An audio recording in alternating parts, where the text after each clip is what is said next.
Sejam bem-vindos à apresentação de Tropel, o mais recente romance de Manuel Jorge Marmelo, ele que está na iminência de cumprir 25 anos de carreira literária, tem uma obra variada, vasta, vencedor do prémio Casino da Póvoa em 2011 e agora apresenta-nos uma história, Tropel, eu não lhe vou chamar de distopia, porque, infelizmente, Manuel Jorge Marmelo está muito mais próximo da realidade neste romance do que qualquer distopia que possam ler. Nós estamos na presença da história de um jovem, Atanasius Victor, que pertence a um curioso clube de caçadores algures no centro da Europa, e é um curioso clube de caçadores porque eles dedicam-se a caçar refugiados que querem entrar na Europa e fazem-no de uma forma ainda mais extraordinária, que é criando uma armadilha, um buraco numa cerca para conduzir os refugiados e depois caçá-los. É uma história muito densa, pesada, muito forte, escrita num tropel de ideias, de frases.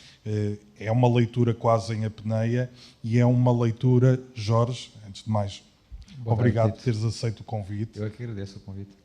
Esta história é provavelmente a história mais pesada, mais dura, mais densa, mais violenta que eu já te li. O que é que despoltou em ti a vontade de contar uma história deste tipo que, como eu dizia, não é uma distopia, porque nós vamos reconhecer neste livro uma série de episódios, uma série de maneiras de pensar e de reagir às várias calamidades que vivemos, muito semelhantes com o que aqui temos. Ou seja, isto é a realidade um bocadinho aumentada, não chega a ser uma distopia. Estamos muito próximos disto ser uma realidade. Sim,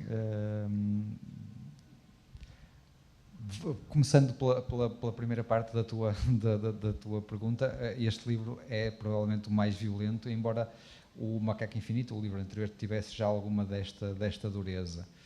E em ambos os casos aquilo que suscita esta dureza é a minha vontade de usar a literatura como forma de sacudir as pessoas, abaná-las e acordá-las caso não estejam conscientes de que estas coisas estão a acontecer no nosso mundo e não tão distantes, não num sítio tão distante como à partida se possa pensar. Em termos práticos, a história nasce de um conjunto de reportagens que eu li há 3, 4 anos e que davam conta da existência na Bulgária de grupos de auto-intitulados patriotas que se dedicavam a caçar imigrantes, a caçá-los, neste caso, tanto quanto se sabe, para não permitir que eles entrassem na Bulgária e devolvê-los ao outro lado da fronteira. O que a mim me ocorreu fazer foi a tal ampliação da realidade, olhar para a expressão caçadores de refugiados, que era como esses grupos eram referidos nas reportagens da época, olhar para essa expressão e levá-la às últimas consequências. Imaginar que os tais caçadores não se limitam a tentar parar os imigrantes e vão de algum modo apressar o processo, ou seja, vão caçá-los e matá-los em vez de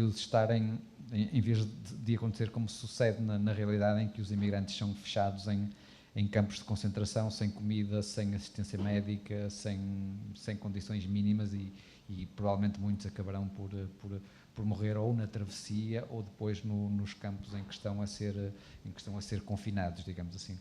E isto passa-se tudo numa Europa que, segundo reza a lenda, vamos esquecer a Jugoslávia, vive em paz e concórdia desde a Segunda Grande Guerra. Ou seja, nós já nos habituamos a conviver com um certo nível de violência com aparente naturalidade. Sim, eu não esqueceria a Jugoslávia em caso nenhum, até porque o livro conta uma história de um amigo do Atanas Vitor, que é precisamente um refugiado dessa guerra na Jugoslávia. Mas sim, a Europa habituou-se a pensar que a violência está toda ou no Médio Oriente, ou em África, ou em sítios mais ou menos distantes e exóticos, mas há muita violência há muita violência latente na Europa. E vamos apercebendo com a passagem dos anos, nomeadamente nestes últimos anos, da explosão ainda lenta de uma série de ódios, de pequenos ódios mesquinhos que estão na origem deste tipo de movimentos racistas, xenófobos, nacionalistas radicais, se quiseres, mas que de algum modo contradizem tudo aquilo que é a herança humanista da Europa, a Europa solidária, está a ser de algum modo posta de parte em detrimento dos tais ódios que começam por ser pequeninos, começa por ser com o estrangeiro que vive na nossa rua e recebe o rendimento mínimo quando nós trabalhamos a vida inteira e não temos uma reforma decente, mas que depois isto multiplicado e aproveitado por discursos maniqueístas e manipulatórios de certos políticos acaba por ir tomando uma proporção cada vez maior e não é preciso já ir muito longe para perceber como este fenómeno está em franco crescimento. Surpreendeu-me muito o tom particularmente violento do livro, duro. A preocupação com o outro, com aquele que é abandonado, que é esquecido, que está com uma vida muito perclitante, não é algo que me tenha surpreendido, porque mesmo na tua carreira enquanto jornalista, li crónicas e reportagens tuas onde tu tinhas a preocupação de procurar o marginalizado, o esquecido, aquele que o sem-abrigo, aquele que não tem dinheiro. Isto é uma consequência de uma preocupação tua que perpassa vários livros, já tocaste nisto, sim. E é um tema que tu achas que convém insistir e falar nele, porque parece que há uma dormência, um torpor em relação a estes temas. Como, por exemplo, nos anos 80, quando nós víamos as crises de fome na Etiópia, no Corno da África, e a partir de um determinado momento já não ligávamos, eram imagens que apareciam. E continuamos a não ligar e a fome não desapareceu no mundo e mata muito mais gente todos os dias, provavelmente, do que a Covid-19. E não vemos notícias na televisão desses milhares de pessoas que ou morrem ou estão praticamente mortas sem energia sequer para se levantarem do sítio onde caem à espera que chegue o último suspiro. E não deixa de ser curioso que no mesmo momento em que nós temos estes campos de concentração que aos europeus passam um pouco despercebidos, não fazem parte do nosso cotidiano, se vendem milhares e milhares de livros desde que tenham Auschwitz na capa. Ou seja, nós continuamos a condoer-nos mais com um holocausto que aconteceu há 70 anos do que propriamente com estes campos de concentração com milhares e milhares e milhares de seres humanos que estão às portas da Europa, em plena Europa. Sim, não sendo o tema do livro, digamos assim, isto é uma obra de ficção literária com um tema muito específico, já que falaste de Auschwitz. Também, muito recentemente, tivemos uma sondagem feita nos Estados Unidos, segundo a qual, creio que era 2/3 dos americanos não acreditavam que o Holocausto tivesse acontecido, e havia uma parte, creio que era 1 em cada 10 norte-americanos, achavam que os judeus tinham sido culpados por Auschwitz, pelo seu próprio extermínio, na verdade, que é um pouco paradoxal. E isto serve precisamente para nos dar a exata dimensão de como estes temas, por muitos livros sobre Auschwitz que se vão vendendo por aí como um pouco como pacotes de batatas fritas, isso não muda nada, ou parece não mudar muito na consciência que as pessoas têm sobre aquilo que está na origem, quer de Auschwitz, quer dos campos dos atuais campos de concentração de refugiados, que é o problema maior do estranhamento do outro e da facilidade que há em atirar para cima do outro as culpas sobre tudo o que acontece à nossa volta e estigmatizá-lo e persegui-lo. E não deixa de ser curioso que, se nós olharmos para os anos 20 do século passado e estes anos 20, os imensos pontos de contacto, em 1920 sim. tínhamos a pandemia da pneumónica, o crescimento desta antipatia com o outro, uma série de fenómenos que nós estamos a sentir agora a repetir, como se não fôssemos capazes de aprender as lições da história. O Rui Tavares no público faz muitas vezes esse exercício de comparar o momento que vivemos com os momentos que antecederam as duas grandes guerras, e de facto é um exercício que devíamos ser todos capazes de fazer mais vezes, se não andássemos todos mais preocupados eventualmente com ganhar um ordenado para pagar as contas no fim do mês e coisas desse género. Eu percebo que essa tem que ser a prioridade do cidadão comum, digamos assim. Eu também preciso de me alimentar e de ter um teto para viver, como qualquer pessoa, mas a consciência de que estes problemas são, não sendo os nossos problemas pessoais e individuais, são problemas da civilização em que vivemos e que normalmente a prazo mais ou menos curto acabam por se pagar caro e o problema acaba por também nos atingir. O que é que foi mais complexo para ti em termos de escrita?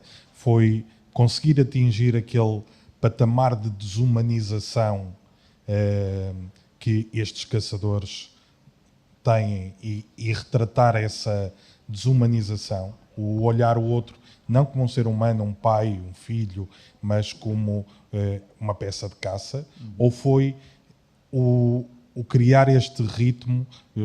Eu brincava contigo que este é um livro que parece escrito por um asmático, estamos a ler sempre como se não tivéssemos fôlego, numa ansiedade e num tropel, como é o título do livro. Essa escrita, esse ritmo muito pesado e contínuo, é mais complexo chegar a esse ritmo, ou uma voz tão seca e desumana? Tecnicamente o ritmo sai se calhar mais naturalmente do que a desumanização e a crueldade, mas do ponto de vista do criador, sendo mais difícil o processo de me pôr na pele destas pessoas, do outro, de me pôr também eu na pele do outro. Por um lado, descubro-me capaz destes pensamentos, desta crueldade, mas por outro lado, enquanto criador, o processo é absolutamente maravilhoso. Ou seja, enquanto criador, seres capaz de encontrar dentro de ti os melhores sentimentos, mas também os sentimentos mais negros, e por muito que isto seja, ou que isto possa parecer um pouco estranho às pessoas que não fazem este processo de mergulho nas personagens, isto para o processo é, como dizia, absolutamente maravilhoso, e se eu continuo a escrever livros é precisamente por esta possibilidade que a literatura me dá de viver outras vidas, mesmo quando são vidas tão cruéis como as que aparecem neste livro.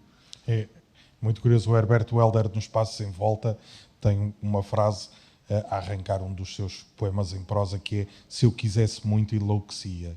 E é um pouco esse efeito, que é: eu, se quiser muito, eu consigo ir às minhas catacumbas, à minha loucura. Às vezes nem é preciso querer muito, às vezes basta distrairmos um bocadinho e sem repararmos já enlouquecemos. Mas sim, acho que o o trabalho do escritor passa muito por aí, por descobrir dentro de si realidades com as quais não lidamos todos os dias e sentimentos com os quais preferíamos eventualmente até não lidar. Neste caso, tornou-se necessário lidar com eles para ser capaz de escrever esta história, mas este processo passa muito por aí, obviamente que não é um esforço de mergulho, para repetir a expressão de há pouco, na personagem. Não é um esforço que se faça sem alguma penosidade, mas é um esforço que depois se compensa quando se consegue chegar lá e perceber que querendo muito se foi capaz de enlouquecer, como dizias.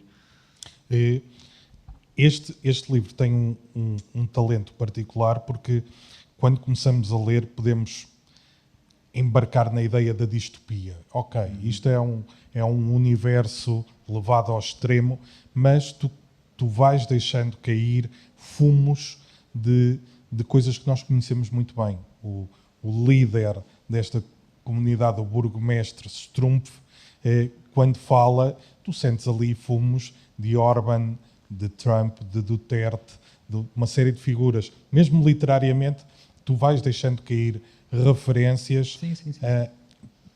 Que ainda assustam mais, porque nós conhecemos isto no nosso dia-a-dia. Exatamente. Quiseste criar essa incomodidade da proximidade. Absolutamente. Aliás, tu perguntaste-me qual foi a parte mais difícil de escrever o livro. A parte mais fácil foi precisamente os discursos do burgomestre, em que eu me limitei a fazer uma espécie de destilado a partir dos discursos do Orban, do Trump, mas também do hino nacional da Hungria, ou até de alguns versos dos Lusíadas, que também aparecem lá, as referências as referências desprestimosas aos mouros, estão nos Lusíadas, não é preciso irmos muito longe. E sim, a intenção é precisamente a que dizias, que as pessoas percebam que se o livro lhes parecer muito duro, isto não diz respeito a uma realidade alienígena, é uma realidade com a qual nós já convivemos todos os dias e basta ver como o facto de terem desembarcado meia dúzia de imigrantes marroquinos no Algarve nos últimos meses começou logo a gerar uma onda de discursos deste tipo. E este teu livro está também em sintonia com o que é o fazer literário contemporâneo, porque há cada vez uma maior fusão entre a não-ficção e a ficção. É como se de repente a ficção não tivesse capacidade de ir tão além como vai a realidade. E, portanto, hoje tens muitos elementos de não-ficção presentes na ficção, ou como pontos de partida, ou como técnica, até para envolver o leitor. Foi uma coisa na qual tu refletiste, nessa junção entre aquilo que é ficção e o que é realidade, para tornar o cocktail... É algo de que a minha literatura se tornou tributária, talvez nos últimos 4, 5, 6 livros. Passou a ser o meu trabalho passou a incorporar muitos elementos da realidade, não para conferir atualidade aos meus livros. Se me perguntares o que é que eu gostava que acontecesse este livro, eu diria que gostava que ele pudesse ser lido daqui a 30 ou a 40 anos sem este fator de atualidade, do mesmo modo como nós lemos o 1984 do Orwell sem a União Soviética que inspirou aquele livro, não é? Eu gostava que o livro sobrevivesse ao fator atualidade, mas eu creio que estas referências históricas funcionam precisamente para conferir profundidade, se calhar também alguma verosimilhança à ficção. Ou seja, os meus livros mais recentes têm funcionado muito deste jogo da narrativa que à partida parece quase inverosímil, com a verosimilhança que depois lhe é atribuída por realidades concretas que de algum modo ou acompanham a narrativa ou estão na origem da narrativa. Quem te conhece há muitos anos sabe que tu és dado algumas coincidências metaliterárias, coisas que acontecem nos livros que depois acontecem na tua vida e vice-versa, encontros e desencontros. Eu, quando terminei de ler isto, fiquei muito preocupado, porque se te acontece uma dessas coincidências literárias na nossa vida, é motivo para ficar preocupado. Sim, neste caso sim, mas de algum modo também já há uma parte disto que já me aconteceu, ou seja, não estar num campo de refugiado a ser perseguido, mas, por exemplo, ser parado numa rua de Londres, porque obviamente era demasiado bronzeado para os parâmetros, e fui parado por 2 polícias aleatoriamente porque havia a indicação de que existiam terroristas na área onde eu estava a passear. Portanto, este estar do lado do outro é uma coisa que também já me aconteceu e que, inclusive, eu creio que refiro esta história, tenho a certeza que refiro esta história no Aonde o Vento Me Levar. Se calhar essa história, esse episódio que me aconteceu em Londres, foi um fator mais determinante do que eu sou consciente para os livros que vieram a seguir e que têm este choque da nossa relação com o outro como tema fundamental. Estas coisas parecem que acontecem sempre lá muito longe, mas em Portugal começamos a discutir se haverá ou não ímpetos nos portugueses, na política, a caminhar para estes horizontes, onde a perseguição do outro, o outro é a raiz de todo o mal. Tu vives com preocupação a possibilidade de Portugal caminhar também para este discurso de ódio, um discurso de perseguição ao outro? O discurso já existe, não se trata sequer de recear que aconteça, porque o discurso está lá. O discurso existe, e pior do que o discurso existir é perceber que as mais recentes sondagens começam a demonstrar que nem gosto de chamar políticos àquelas pessoas, porque de algum modo desprestigiam a classe política pela qual eu tenho a consideração que eu creio que se deve tributar àqueles que se dispõem a governar em nosso nome.